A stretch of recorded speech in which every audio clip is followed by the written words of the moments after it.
Yeah, man, like getting from just trying to get into the red rank took fucking forever. And then once I got to Garyu, it was like 2 days later, boom, I went into Shinryu. Like nothing. Now you're in the big leagues. That's what's happening. You're getting fucking good. Yeah, you climbed your wall. Now there's another wall. Yeah, that was just crazy. But yeah, Tekken, man, in the news once again.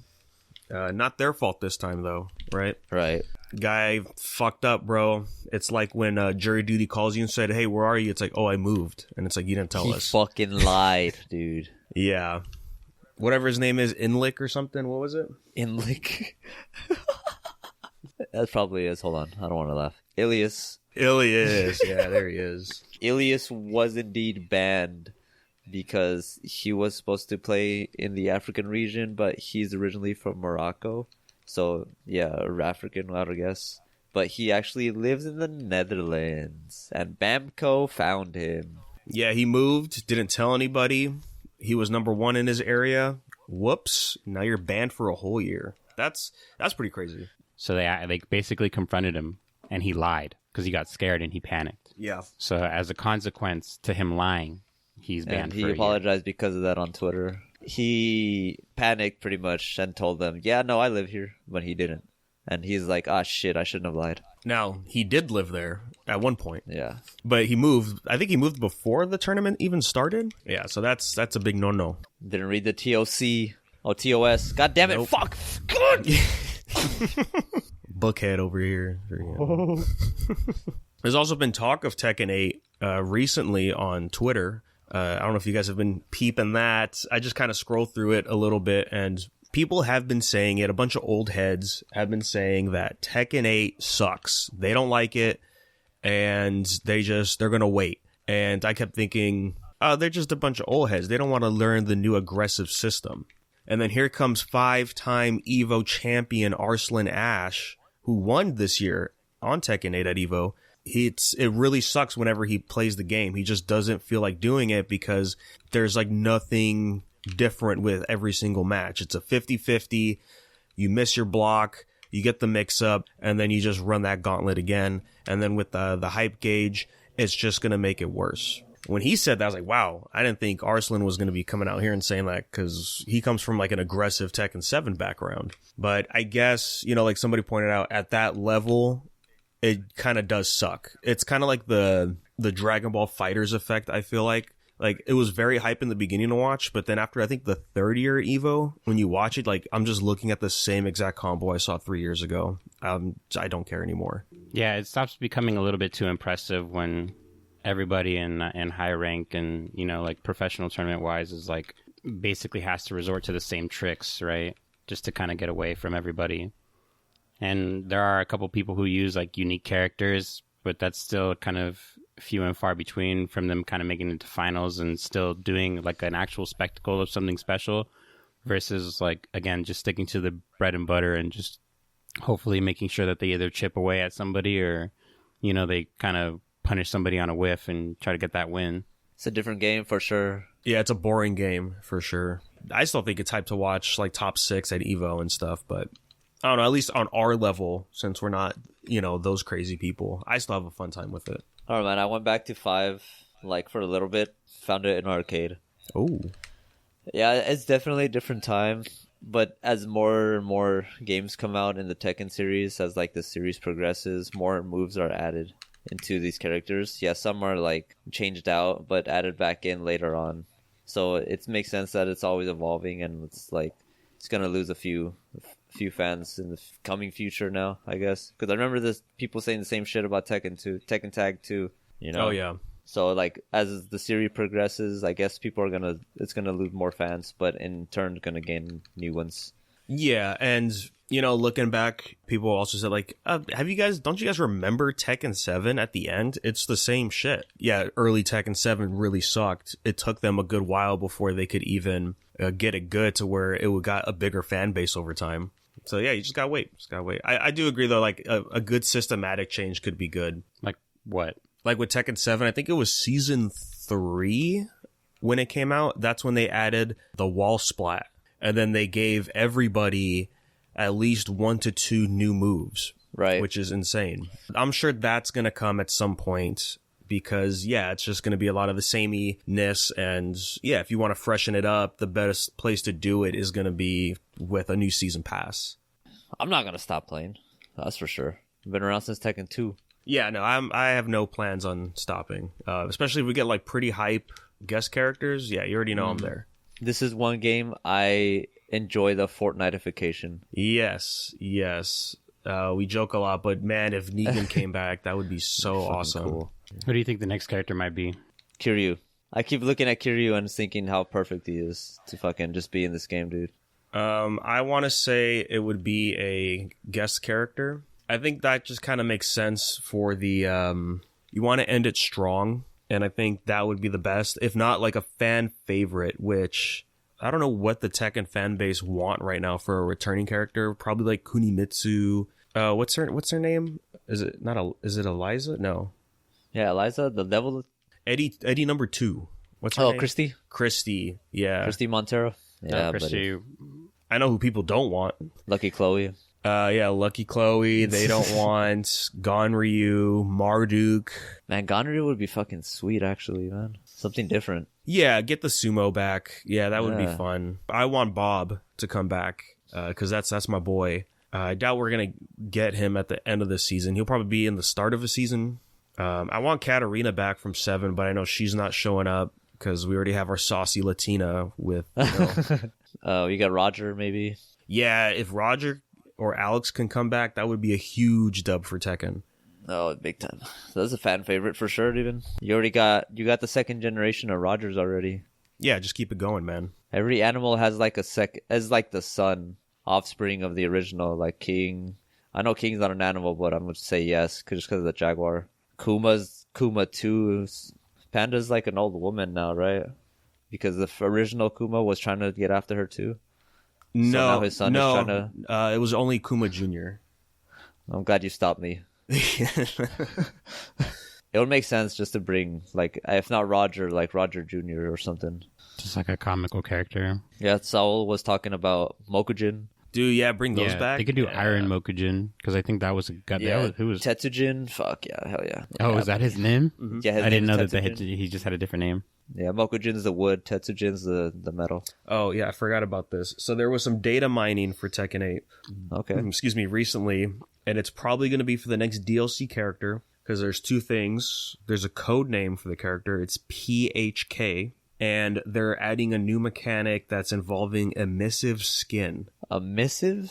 Mm-hmm. What does that mean? Yeah, what does that mean, Google? Let's see. Yeah, like it's emitting something. Oh, okay. And so people are pointing to a character that already does that from Tekken 7, which was Fakuram, the very tatted Muay Thai character that was I think that was like in the last season pass. So he might be returning, which could have some credibility because in the early leak for season 1, he was in there. Well, Interesting. I gotta say I'm pointed. I'm not disappointed, or I'm not the positive one, but I'm just okay.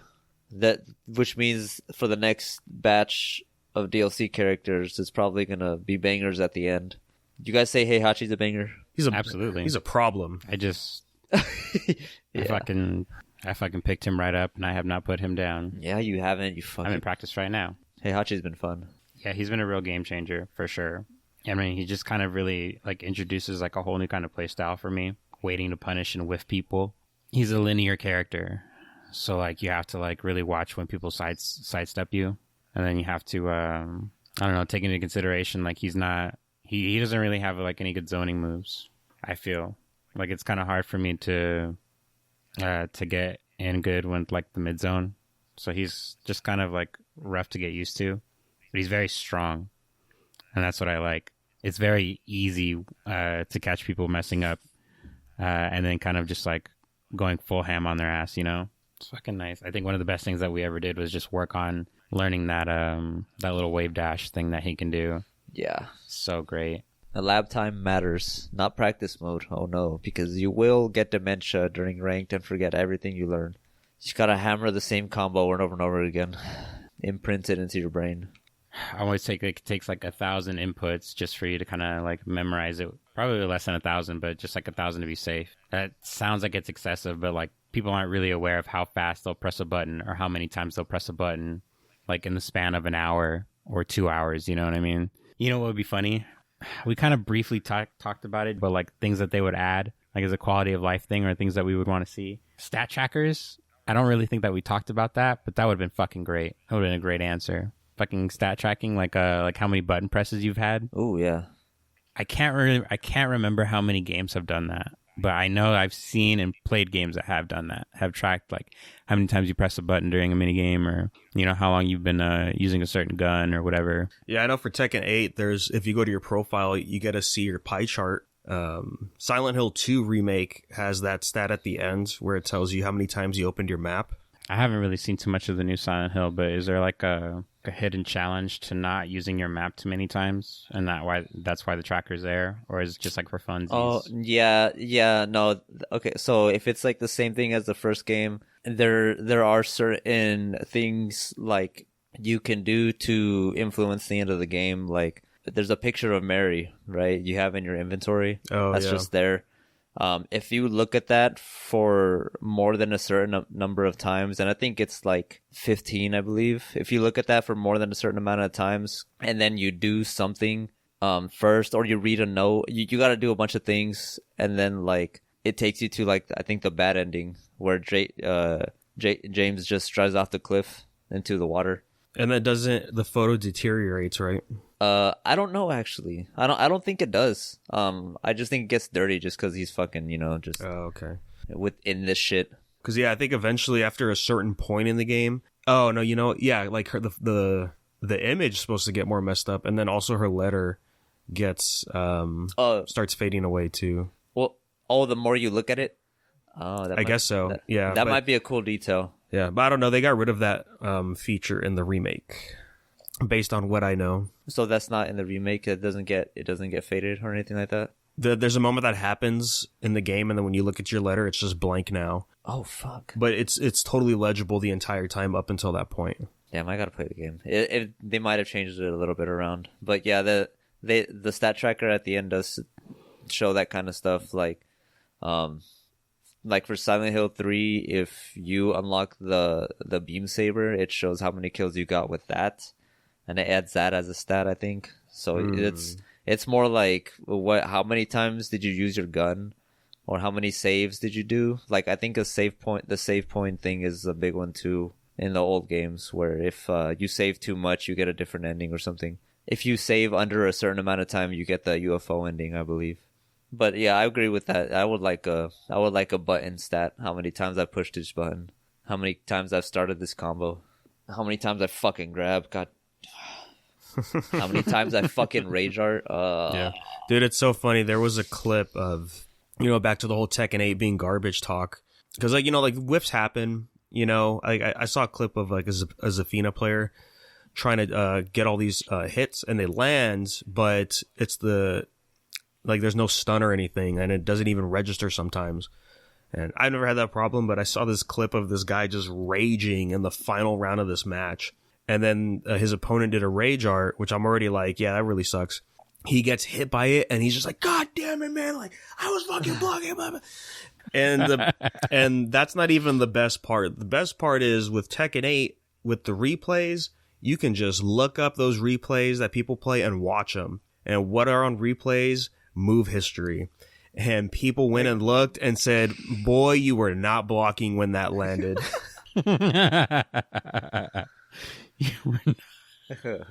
Damn, just to get called out like that is hilarious, dude. It's just the funniest thing in the world, I swear to God. We have to start doing that to each other. I'm so sorry. There just be some petty bitches, bro. Every time you'd be like, I fucking blocked. Like, according to this, call you out on that bullshit. No, you didn't. Yeah.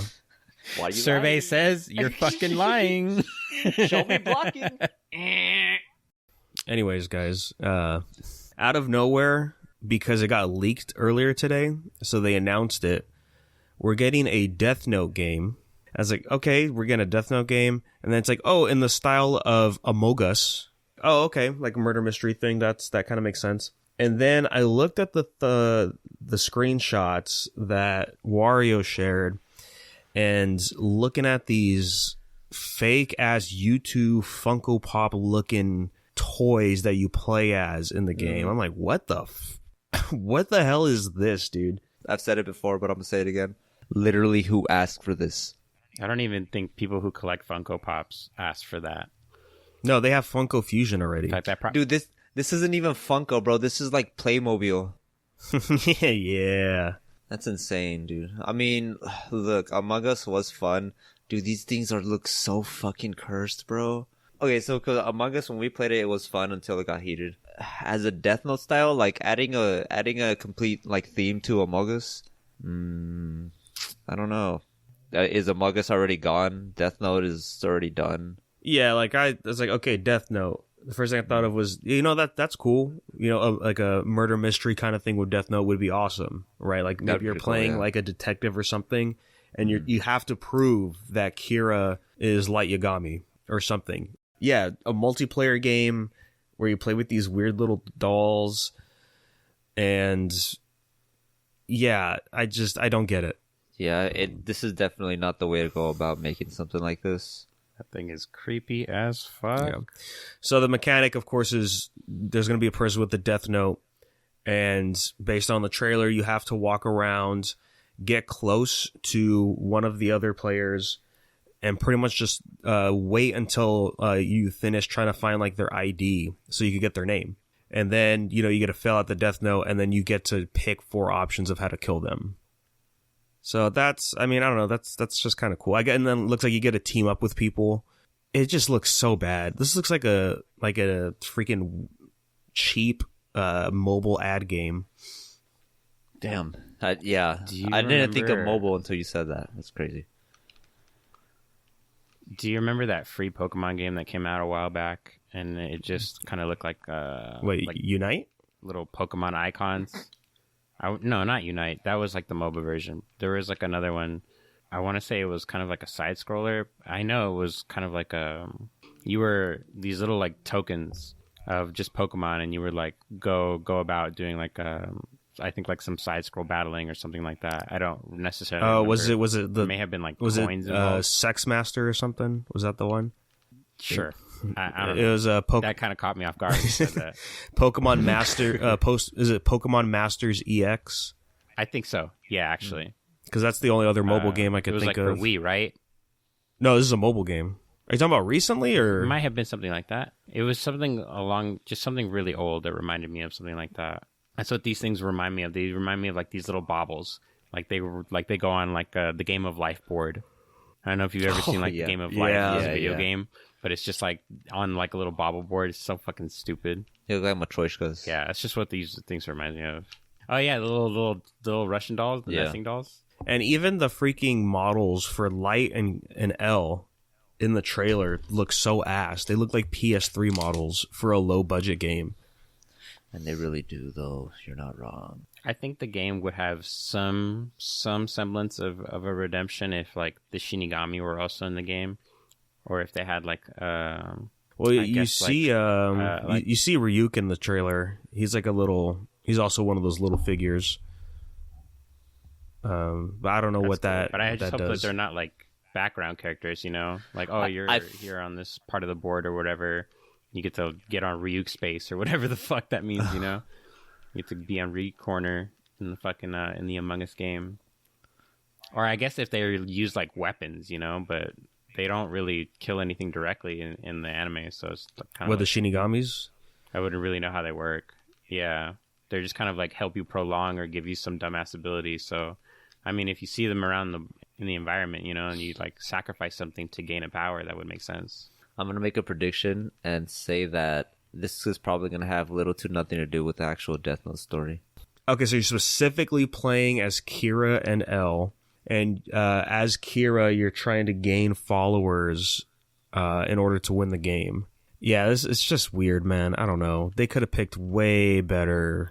Just have like chibi stuff, SD stuff. Use the avatars like in Tekken and in like DBZ Fighters. Like they use like the chibi models and stuff, and those look fine. This is just like very low effort. Like I'm waiting to see the Rabbids announcement for this because that's what these guys look like. Somebody in the comments said we got Tokyo Ghouled. Oh, yeah. We got Tokyo Ghouled. They're probably referring to both the anime and the game. I took a look at the game because it was on sale a while back, and yeah, it does not look good. Also a Bandai or what? Of course, this is Bandai. I'm pretty sure Bandai is the only production studio they use for all like the Shonen Jump stuff. What about Chewsoft? Is that a subsidiary of Bandai? What, Spike Chunsoft? What does Chewsoft do? They're a development studio. Also, it's dropping on November 4th, which is also crazy. Like, okay, it got leaked today as of this recording, and then they announced it later that it's dropping in less than a week. Like, I definitely know people will play it. It won't have a really high player base, but people will play it, and I guess that's just the point. I think it depends on the price, too. Like, yeah, this does look like a low-budget kind of game, and I wonder if, at tops, $30, $40? And it's not going to last long. What are we talking about? It's not going to last long at all. It'll probably last longer than Concord. It probably will. It probably will. You're not even wrong. Yeah. I'm glad you brought that up, dude, because supposedly $400 million down the drain as Sony announced that they're closing Fire Tower Studios or Firewatch Studios? Yeah, just wild. I didn't play Concord, so I don't care. Firewalk Studios. Yeah. Did they make anything else besides Concord? No, that was their only game. Lost to the fucking scourge of time, you will go. They spent 6 years making the game, and then that's when Sony came in and bought the studio. I don't know if any of it's confirmed, but supposedly, right, they bought the studio for $200 million, and then last year they invested another $200 million so that way they could finish the game on time of release, which already is pretty crazy. And then another supposed thing is that they had to outsource a lot of stuff so that way it can get finished. Did they have a playtest? I think they did. They had a closed beta that you could only play if you pre-ordered the game.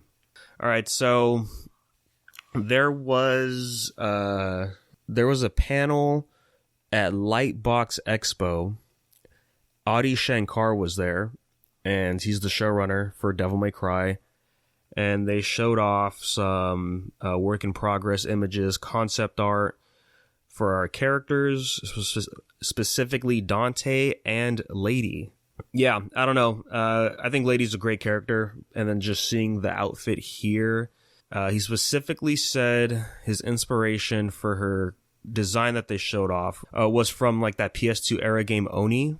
Yeah, which I could see that. And he also said, hey, don't worry, or like don't be disappointed with the outfits, I guess, because like they will change over time. So there's that too. But yeah, it's just looking like I don't know, like Lady wearing like basically like a police armor. That's just not like who she is as a character.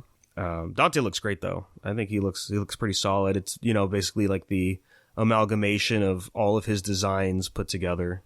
I think it was definitely the right move. And I know a lot of people don't like the animator, or I guess the animation on the Castlevania series. I really agree with what they're doing here for the Devil May Cry. It really reminds me of the old series, and I really fucking like the old series. That's funny. Like, I mean, I guess like a lot of people may not like it, but I mean, yeah. Like, there were just moments where I was just like, oh yeah, that is totally something like Dante would do. He would just pull out 2 guns or eat a slice of pizza, drink fucking strawberry milkshake, and just not give a shit about what's going on around him, you know?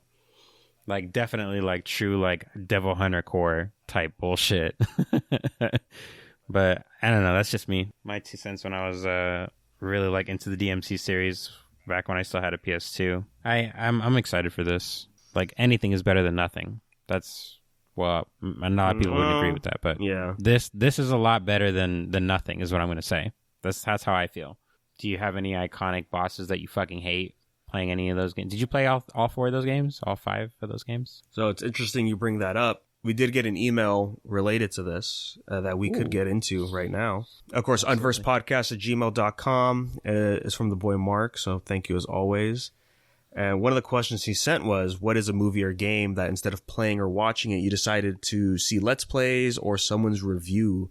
And I did that for Devil May Cry. I hate to say it, but I played Devil May Cry 4, and I like that game. But there's just too much going on with Dante for me that I can't play it how the game wants me to play it. So I'm not the best Dante player. I'll play Nero. You know, like 4 different weapons, 4 different styles, and you have to mix all the combo. Like, to be able to fluidly do all that, I'm not there.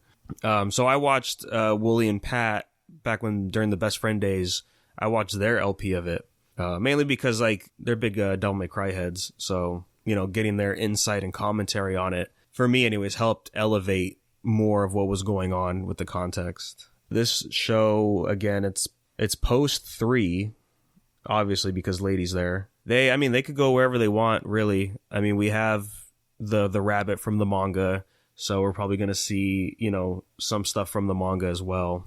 But yeah, probably a lot of like Devil May Cry 3 bosses, which would make sense because that's when the series really started getting wacky with the stuff. I'd be down to see more of that.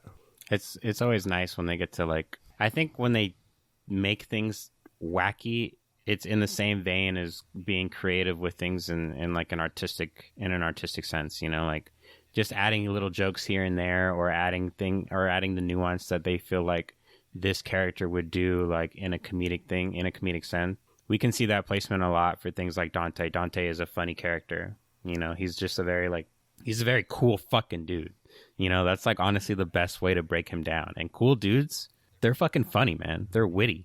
They're charismatic. He's got to be all of these things and show off.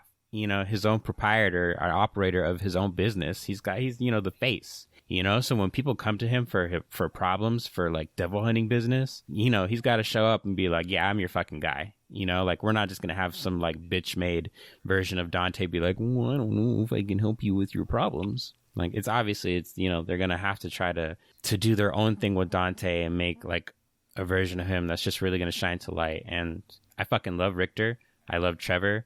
I think that the directive sense that the Castlevania series had was good. I really liked the whole series, honestly. And I liked season 1 of I think it's Nocturne, Requiem, whatever it's called. Oh yeah. So when season 2 comes out, you know, I'll be excited for that too. For sure, dude. I just, you know, I'm definitely looking forward to giving this a try. The only bad things that could come out of this would be like something that's going to happen in like the animation department, or if just like for whatever reason some of these characters are very lackluster. It's like what you were saying earlier, between me and you, because I have played the other games. I also think Lady is cool, but I also don't think that she's anything special. Like I don't really care for whether or not they need a right lady in. She's just some bad guy's daughter, and then she just turned out to be somebody's friend. You should replay 3 because it's a lot more than that. I mean, I'll give you some credence to it because after 3, the next time we see her is 4 and 5, they're just kind of like sidelined in the series. Like they'll just show up, say something, and then they're gone. Right. And you know, that kind of sucks, like, because she's cool, you know, and you do get a player in 4 with special edition, so that's fun. But if I remember right, she just shows up in the beginning before Dante leaves, and then she shows up at the end. And then she just has a couple scenes in 5, but it's like nothing substantial. Like she's just there. Like she does have like this moment with Nero that is nice. She had her moment to shine, and then it's gone. Same thing with Trish. She had her moment in DMC 1, and that was it. I feel like the value of Trish as a character and how important she was really depreciated over time. She's literally like a car off the lot. Like you took a really cool aspect of a character. Like you basically have this reincarnation of Dante's mom.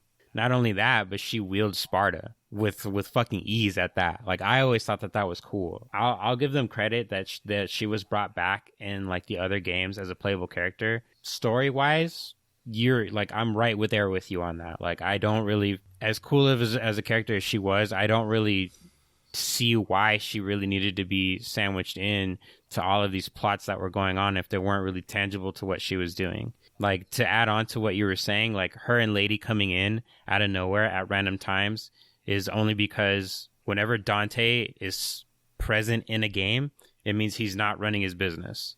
And when he's not running his business, these two are running his fucking business. And that's basically what they do because they're business partners. So it's like they're like babysitters, and they'll just come in out of nowhere and just be like, oh yeah, hey, we're here.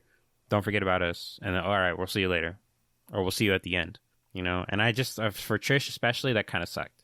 I kind of rack it up to her being as cool as when you get to do those, you know, when they have like those special modes aside from the main story where you can just do like some like challenge in a little tiny circle. In those cases, like having Trish, Virgil, like those characters, fucking badass. Bring them out here just so that way we can do all sorts of flips and tricks and all that good stuff. Yeah, the Bloody Palace. Yes, thank you. So like, yeah, that's fucking awesome. I'm gonna take back what I said about Virgil actually, because unlike Trish and Lady, like I actually think he was integral to like almost every plot of every game, because he is, because you get to see his side of the story and what he was doing, like the special edition of 5. I did like that. I know, I understand it's the same levels. There is like a slight difference in a cutscene here or there where you do his version, even though they're the same levels.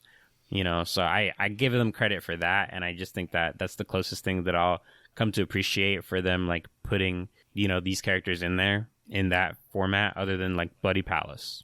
I should add before we stray off too far that I mean, Trish does have a role in 4, right? But I guess it's like it just shows like what she can do like on her own, which is nice. But as far as like getting that same character development and stuff from DMC1, it wasn't in there. And then again in 5, just a couple of things sprinkled in there, little funny bits that she mentions. Like freaking even like with Kyrie, like she wasn't even physically in Devil May Cry 5. It was just her voice. You know what pissed me off about that too? I don't know exactly, I guess, and it's my fault because I didn't play the entirety of 5. When exactly were they gonna like reveal that the weaponsmith that works with you, that drives that van, is the daughter of the devil antagonist from 4, like the scientist guy? They reveal it when she gives Dante the hat. Okay. Because at that point I was just kind of like, wow, like a lot of these pieces are just coming together, and at some point I'm like, I wouldn't even say that, like, I don't know, man. Like at that point I was just like, why are you working together? You didn't finish the game, so that's why you don't know. That's right. I didn't finish the game. She brings up her dad, like her background with like him raising her and stuff, and like that's why she's where she is now. And also, like if you don't know as well, like her grandmother is the one that made Ebony and Ivory. But yeah, dude, I mean, at the end of the day, I am still a little hyped for the series. I hope it does good, and the writing's on par with like the other games, like with lore wise and stuff. And everyone's just like, this is what you would expect from a Netflix series where Adi Shankar is the showrunner. I like the Castlevania. I didn't start season 4, but I like the first 3 seasons. But also, I've never played the games. My other friends that have played the series, they hate the Netflix show because they've played the series and see what they more or less like ruined Castlevania. I feel like in the direction that they went in. Here's the thing. When we take the idea of Castlevania, the idea of it is so simple that I just feel like it can be simplified in probably 1 season. The idea is you invade his castle, you do the one side of the castle, you finish the castle to the other side of the castle, and in between you get sprung on by all sorts of demons and poltergeists and obsessive ancestral death spirits, and it's just fucking... I feel like that in its sense wouldn't be good as a series. There's not enough to it. There's not enough of, I'm going to say, exposition aside from what they give you in the game and the little cutscenes that you get. You only get cutscenes, unfortunately, when you enter like rooms. I don't know, albeit like briefly, that you pass through maybe once or twice, or whenever you go into a new area. So there are very few amounts of like, I would say, cutscenes or conversations that you have when you're playing these games. At least when it gets into like Symphony of the Night and things like that. Richter's game is like he was in 2 games. I think it was Super Dracula X and Rondo of Blood. I played Rondo of Blood, and I think a lot of people don't like that one. They like the other one. There's only so much that you could have done with it. The way that it turned out, I don't think it was bad. I think it was a very overall encompassing story, because it had to spread across the entirety of not just what happens to Dracula and basically plot A, but what happens after to the entirety of Europe or Transylvania or wherever the fuck, and what happens after to the Belmonts, and what happens after to Alucard. And so there's a lot more that goes into it, because when you beat the game for Castlevania, that's it. The game is over. The sun comes up and everything goes back to normal, but you don't know what normal is. Just to be there just for like the climax, I would say, which is just you going through the castle, fighting bosses and fighting Dracula. There's no like nothing that builds up. So there's definitely a big difference here, like a big dissonance when it comes to like what you would have expected versus what would have actually worked. Oscar and me have been doing stuff. What? On, Monster Hunter Wilds. I was gonna say Oscar Hunter. That'd be so cool, Oscar. It was fun. It was a fun beta. I think it's over now, right? Obviously, we have to make ourselves in our best likeness as possible. because nothing is sweeter than kicking a dragon or beating the shit out of a monster with you and your furry pal. What did you end up naming your cat, Gerry? All right, so I named my cat. First off, let me describe what it looks like. It's in a little mech suit, you know. If I looked at it correctly, I think it's literally a mech suit, but it has a doll for funsies, looking like it has like it looks like it's a small kitty in like a mech suit, but in reality, like its legs are, instead of the cat legs, it's like metal legs, and it has claws and shit. So that's pretty cool. It's a black cat, fucking white mustache. As soon as I saw the mustache, I'm like, all right, that I need it now. His name is John F. Pennedy. And he's my friend. He's always there for me whenever I get frustrated. But yeah, no, he's there for cuddles and support. Yeah, every day before bed I cuddle. But no, yeah, it's been a good time. I kind of had to remember how to play. There's a lot of resource gathering involved. Not so much on the beta. It's just like a small. It's pretty big, but it's like pretty small. I think this should be like the only. This isn't gonna be the only map they're gonna use, right? Like, there's gonna be more besides this one, or is this gonna be the map? Absolutely. Yeah. Right? Okay. Yeah. No. There is more. There's always more than one map. Okay. The way it works is we are going to start out in one specific terrain. We do. You should kind of be familiar with this. We do like a level of difficulties of quests. So like easy would be like 1 star to 3 star. Right.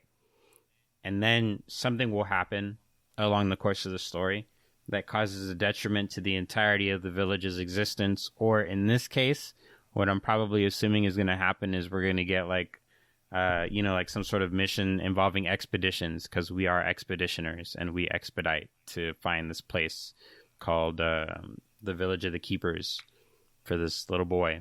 Why we're doing this shit for one little boy, I don't know, but we're doing it. Going in as far as that, the beta takes you to the first biome, which is like a desert biome. Okay, the beta takes place in the first biome. The first biome is called Windward Plains. So you can imagine just like a huge desert tundra.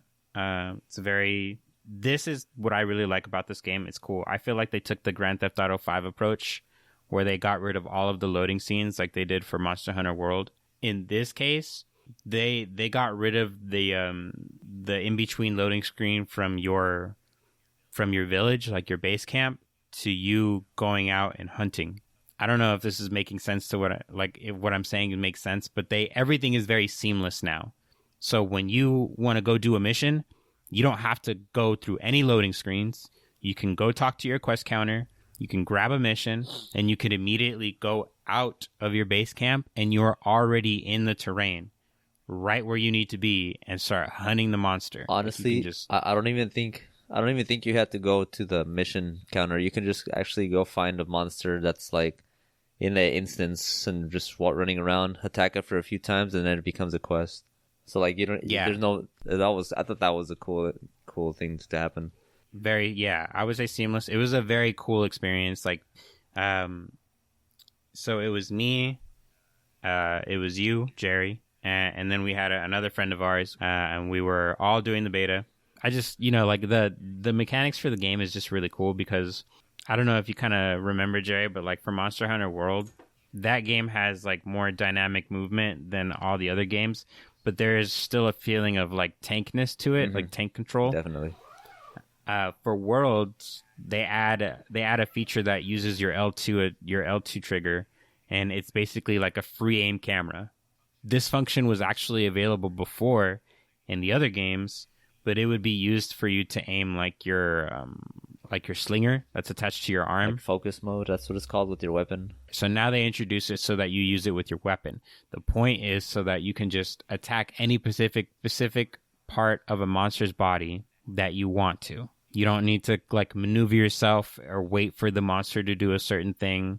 You can just kind of like put yourself in position, use L2, and then just jab your weapon right into that one part. And in focus mode, you get to see like where weaknesses that you make, like wounds. and they'll like flash red. I love that.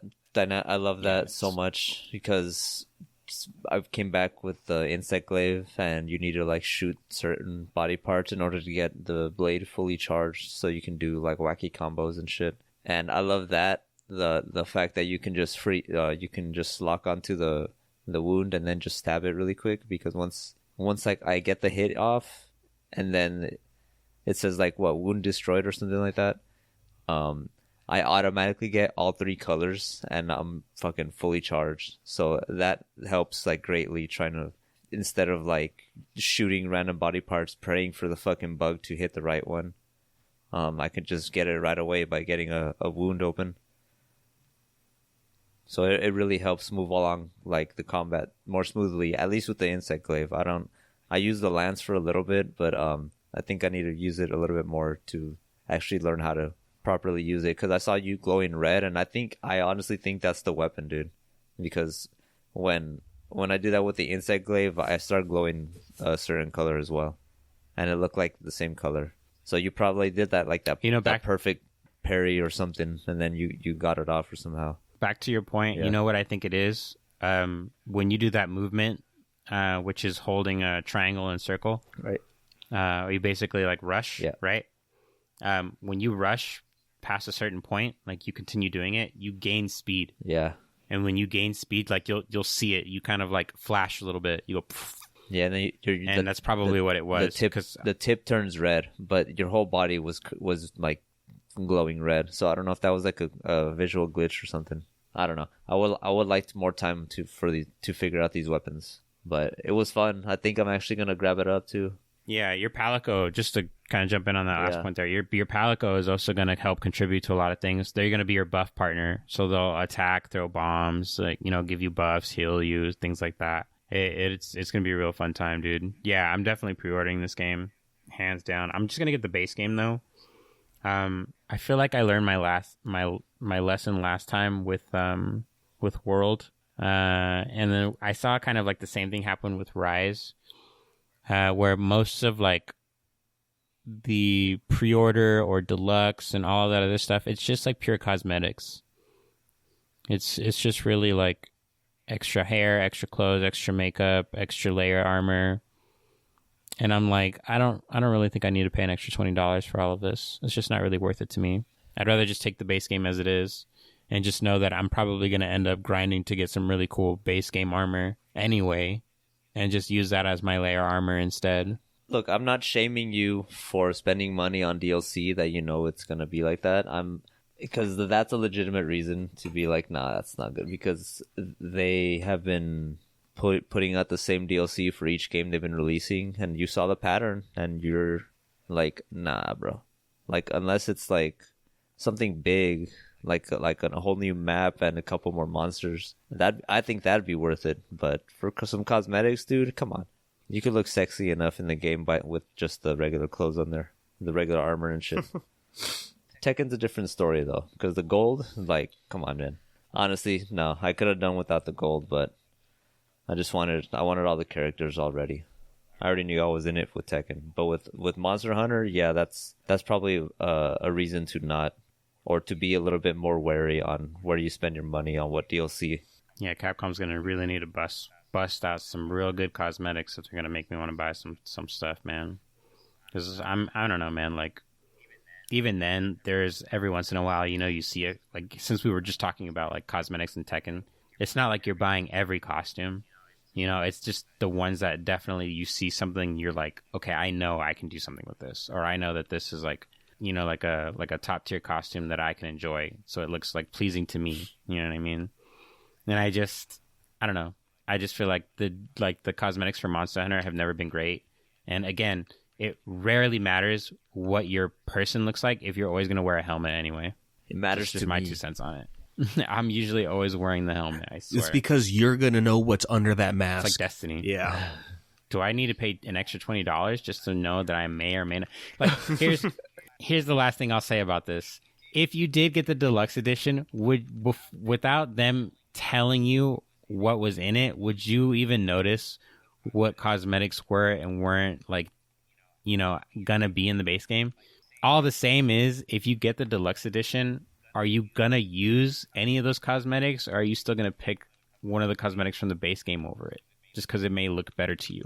It'd still probably be a waste of the $20 at that point. Yeah, that's fair. I mean, I'm not a deluxe edition guy anymore, so yeah, that shit does not entice me unless I don't know, unless it's like a really nice fit. Unfortunately, I didn't get a chance to play the beta, and yeah, it sucks that it's already so short lived. Like once you beat the story, you maybe had like one monster to discover, but that was it. Like there was nothing really else. There wasn't for the lack of of job postings on like quests to join either, because everybody was on it, man. That shit was popping. Like no lag time either too, which was great. The servers like really handled it. Nice. Just imagining that many people out in the locale. Yeah. Over 100 people, or 100 people, I should say. It was crazy. Danny you had actually told me that earlier too, that there was going to be like 100 people. And my idea was that there was still going to be like a camp that you would load into and then go into the multiplayer lobby. Not that it was going to be all one cohesive thing. Coming into that and then taking what you said, I was just so taken aback by how this game is really changing and developing. Like, to pretty much one step closer to being a real life, not a real life, but like a live service game. Yeah, I could see that. I don't know if that's a good or bad thing. I mean, I don't know. I at this point, that could be a good thing. Like, we're basically taking the best parts of Monster Hunter Online and putting it in the console. And with the way that this game works, I think that I would do really well as a live service. The one drawback, of course, to that would be like just the release of DLC and how much content would be in each DLC they release. Basically, like instead of doing one big expansion like they did for Rise or for Worlds, they might make it into smaller parts. No, they might still do the big expansions, and then in between they're just gonna do the Hunter Pass or whatever they're gonna call it. More than likely, though. I don't know if they did that for Rise. I don't think that they did, but it would make sense that they finally do something like that for here. One of the things that I did earlier today before the beta ends, they had a couple of different monsters in the first locale, in the first biome that you're in. They usually have about 3 or so. One of them that they had was this, the one that you see in the trailer. It's like a Thunder Diablo. I don't know if you remember seeing that from the trailer. But it's called, I think it was called the Ray Dow. That thing was lit. Yeah, the only reason I remember because that guy was a motherfucker. Yeah, he kept fucking going all over the map, just trying to aim you down. He'll basically uses little horns, and he can move them forwards because they're usually stuck to his sides. This guy's a motherfucking railgun, Danny. Ooh. Yeah, exactly. He'll just move his horns together in like parallel in front of his eyebrows, and they'll just fire off. And he can fire multiple. It'll just go. I almost forgot one of the biggest news we got this week. I'm hyped for it. I hope it's gonna be good. But they're back. After nearly 20 years, we're finally gonna be getting another scary movie. So I'm so ready, dude. I have words. This is going to be the first scary movie since Scary Movie 3, I think it was, because the Wayans brothers were working on 1 and 2 together. The 3 Wayans brothers, I should say, Keenan Ivory, Sean, and Marlon. All 3 of them were working on Scary Movie 1 and Scary Movie 2, and I think Scary Movie 3 was the last one they worked on together, but I could be wrong. It could have been Scary Movie 2. So this Scary Movie 6, is going to be them working on a movie for the first time. Since 2, actually. I don't think that all 3 of them were working on 3 together. Scary Movie 1 and 2, bangers. They're fucking hilarious. They were so funny. Especially number 2. Number 2 is probably my favorite out of all of them. It was just like all of the jokes were hitting, you know what I mean? And so if we can get that kind of comedy back in 2025, I want to say, because I guess it's not coming out this year. Shit, dude, I'm all for it, dude. I'm really ready to see what kind of jokes that these 3 brothers can make coming back after all this time, and I really hope that they didn't lose it. So I'm just, God willing, I hope this movie turns out to be something, and I hope that it isn't going to be limited to fuck if anything, because now it's 2025 and you have to watch what you say, I guess. Like those, like I'm telling you, like it was a real fucking good time when you used to be able to come up with the most like stupid and like funniest jokes. Yeah, I know what you were gonna say. Oh yeah, dude. I rewatched Scary Movie 1 earlier this year, and buddy, forgot how intense that film is with what they're talking about. Yeah, that definitely. That was my words. Like, are we ready as a society ready for this brand of humor again? Yes, I am, for a fucking fact. But it better be. Like, yeah, you know, like, I'm just glad they're back to doing it again, because the previous movies kind of flopped. So like, this is gonna be a good time. I hope it's like 90s humor again. Yeah, I've said it before, like all the time, like in just normal conversations. Like, man, it's such a perfect time to have Scary Movie come back, because there's like all these new, you know, horror thriller movies. It's just perfect. Yeah, and I don't even remember freaking Scary Movie 5 happening. They did a movie that wasn't Scary Movie, but it was the same premise, right? It's another parody. Oh yeah, like epic movie. You're talking and about all the other shits. No, but like specifically the Wayne brothers. No, the Poltergeist movie. The one where it's like Marlon Wayans and a his haunted wife, house, and like the house is haunted. Yeah, Haunted house. There you go. Yeah, yeah, I remember. Yeah, I think there was like 2 or 3 of those movies. The first one was okay, honestly. I didn't think it was too bad, but I think that was a project that Marlon did by himself. I don't know if any of his brothers were working with him on that project. I think maybe Sean did. I just hope they have the same cast coming back. Anna Faris was goated in that movie. Well, I don't know if you saw the tweet for it. I think it was Marlon Wayne. He's posing with the Scream character that they have, and he's doing like, you know, it has the smirk dumbass face, like when it was smoking weed in Scary Movie. Yeah. Imagine if he brings back the Smokey character. I hope he brings Could back he Smokey. even still do the laugh? You remember that fucking laugh that he did? yeah.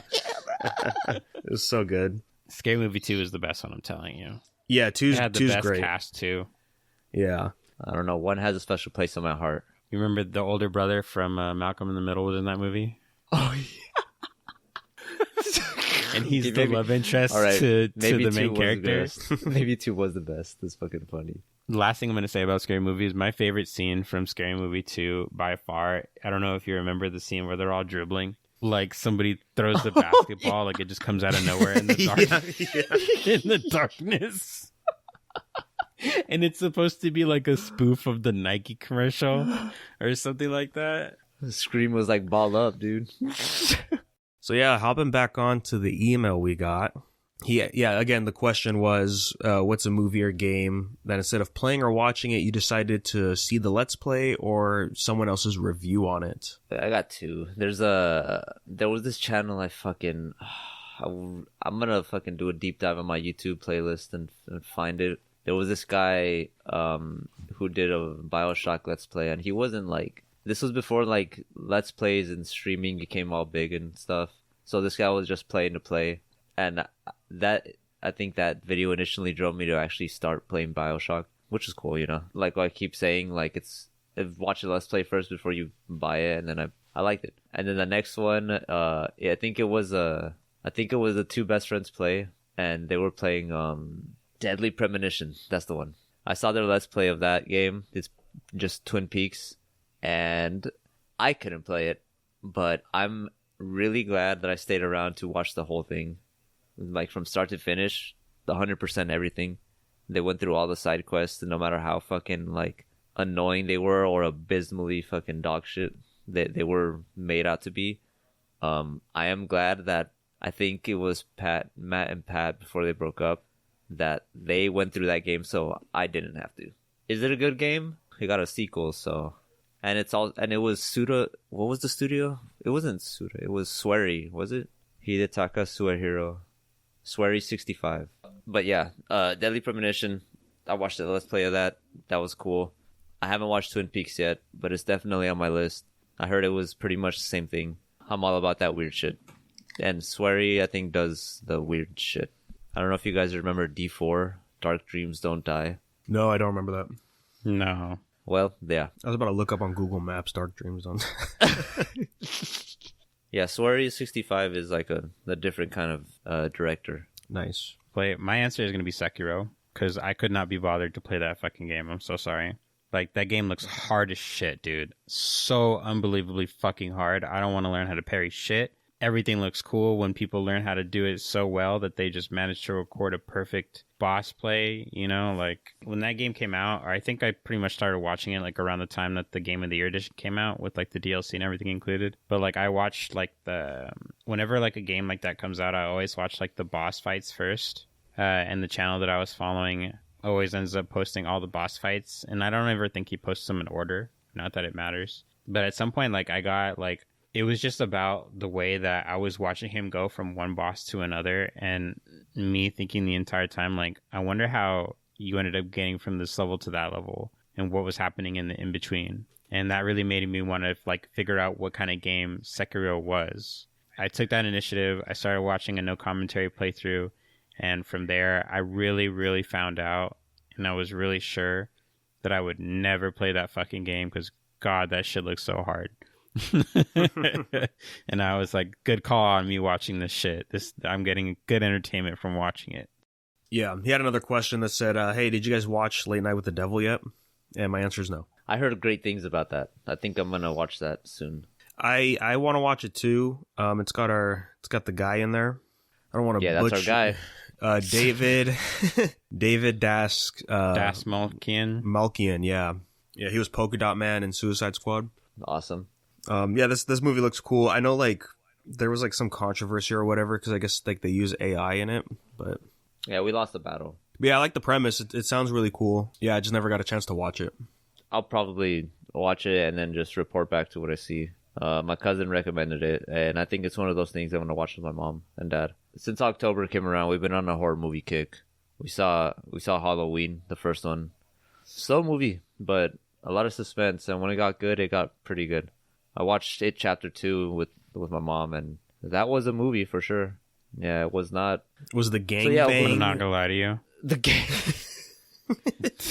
Bro, like we were talking about it and how close it was to the adaptation. Now this close to being like, well, it's not that close. At the end, everybody just fucking does the most insane shit ever. Stephen King just railed a fucking couple lines and got to writing that shit down, dude. It's wild. But I get it because the whole book is about being like the most terrifying, uncomfortable shit you can imagine, and the man wrote it down. That's for sure. I never read it, but we all know that shit happens in the book. Nah, Chapter 2 was it was weird. All I kept seeing was a video game boss. Maybe my brain is rotted that way. I've been feeling like rewatching Mandy. Went to like a Halloween thing, like the haunted trail stuff out here. And there was like a big line, so we waited like an hour. But they had a projector up, and they were playing the original Evil Dead. Nice. So I was watching that in line. I was like, oh yeah, this is a good movie. And then I just started thinking like, yeah, I kind of want to watch Mandy again. Nicolas Cage? Nicolas Cage, right? Yeah, it's our boy. It's very weird in the beginning, and then he goes on the hunt to kill all these people that took his weird alien-looking girlfriend. Yeah, there's some great shots in that. Okay, for sure. Is it just like a standalone movie, or is there more than one movie? It's its own movie. Okay. Fuck, I can tell it's a 6.5 on IMDb, but it's 90% on Rotten Tomatoes. How is this a 90%, dude? Because it's a good movie. I guess. This was the start of the resurgence of our boy Nick Cage. They added a lot of good Nick Cage movies. There's a new movie that came out this year. Not Longlegs. I heard that's not good. Oh, Arcadian. It's like him and like I guess his sons or something, and like they're fighting like these. It's supposed to be like a scary movie, I guess, but it came out in April. But yeah, they have to fight monsters and stuff. Honestly, by far the best movie that I really seen him in a long time was the Unbearable Weight of Massive Talent. Other than Kick-Ass and like a couple of other like top 5 movies where like there just could be no one better than fucking Nick Cage doing it. Like the Unbearable Weight of Massive Talent was one of those movies where I'm just like, I could never get tired of watching this movie. It's so fucking silly, like so ridiculous. I think honestly the only thing about that movie that I probably didn't like, and I'm really not trying to be a dick, Tiffany Haddish's character I could probably do without. and like the entire movie would be perfect like a million times over.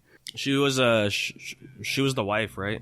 No, she was like the federal agent or whatever. Oh, right. She like kept running into Nick Cage. Yeah, she was like, yeah, "Hey, yeah. you want to like help me out here, whatever the fuck." Yeah, it was just like it's whatever. But yeah, other than that, yeah, I just thought that movie was cool. Like Pedro Pascal was just like just nerding out over it, like over the fact that he was there, and I was just like, honestly, dude, like that would be me. No fucking doubt. Like if I had like my hero right next to me and I was this rich dude who can get whatever he wanted, and I'd be like, yeah, we'd be doing shit all the time. It'd be fucking great. Yeah. No, there's since Mandy, he's had a lot of good movies. He's also had a lot of bad movies that I watched that I'm like, I'm not keeping this Blu-ray. I don't care.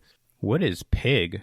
Dude, Pig is awesome. He looks like he went full like I live out in the fort, like I'm a fucking hermit type shit, dude. There's a movie that reminds me of that called Sisu. Have you guys seen that? Oh, the World War II, John Wick. Yeah. Yeah. So it reminds me of that. How do you spell it? SISU. It's a good movie, Oscar. You should watch it. It's a man and his dog against World War II Nazis. No, Pig is awesome, man. It's just Nick Cage with long hair and a big old beard living in the woods in a cabin with his truffle pig. And then one day someone comes and kidnaps his pig. And then so he teams up with this random guy to try to find his pig. The movie's basically like in the perspective of this guy, because it's all about him. It's like, this is just some random old man in the woods. Like, who cares?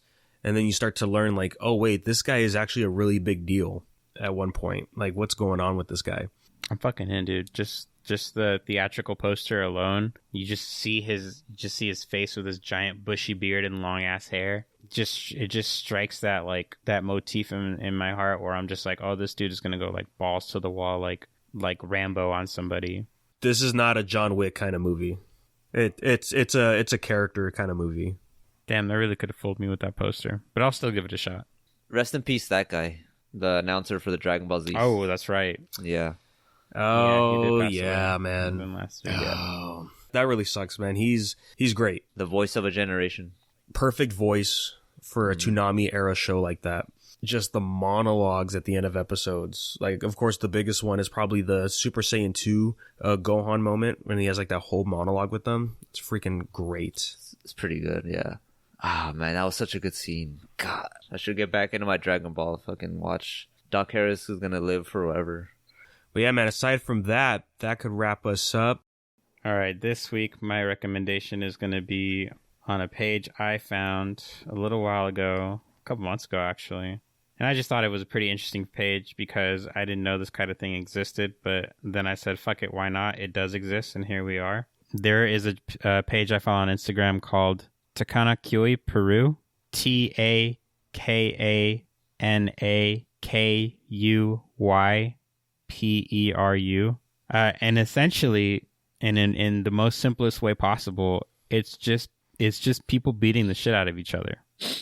And oh yeah, this is if you got beef, right, you could just throw hands. It's classy too. You gotta get dressed up for the occasion. You know, you come out here, you dressed up in your Sunday best. A lot of these clips, you know, you see girls that have like their skirt on with old school like designs for the shirts, like that they do in like the traditional, like Mexico and attire. Stuff like that.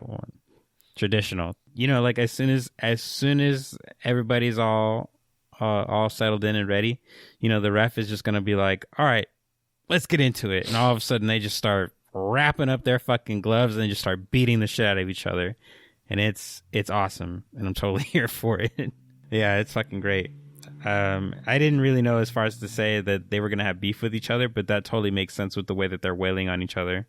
Gosh, what was it? I was watching some breakdown for Azucena before Tekken 8 came out, and they were like breaking down like this specific event. And it's like, yeah, it's like this cultural thing that's been passed down, and like, yeah, basically if you got beef with each other, you can just throw hands and settle it. I can definitely see that they got Azucena from this. Yeah, hell yeah. It's funny how like these things are regulated, but they look so unregulated. It's hilarious. You know, like it's like there's almost no holds barred either, because like one match, you know, it looks like they're doing everything clean, and then another match, it's just like some girl's just really going in and like pulling her hair and like beating the shit out of her. You know, it's just so wild, dude. Damn, these dudes are for real throwing haymakers, bro. God. Oh yeah. It's so funny. This is awesome, dude. God, this reminds me. I gotta find this Russian show where it's like they hire Russian like fighters that are women, and then they go, they put them out on the street and start beef with other big Russian women, and then they just start recording the fights. But yeah, definitely. That was my recommendation for this week. We'll have that link in the description as always, if you want to check out these people. So right on, guys. Thanks for listening. As always, we'll be back next week. And yeah. Absolute cinema. Oh, wow. Excellent outro. One of the episodes of Time, dude, right here. This is an episode. Dude, this is like that Gintama opening where everybody just shits themselves. Where everybody just fucking explodes. You'll never know until you listen to it all the way. All right, guys. We'll catch you later. Hilarious.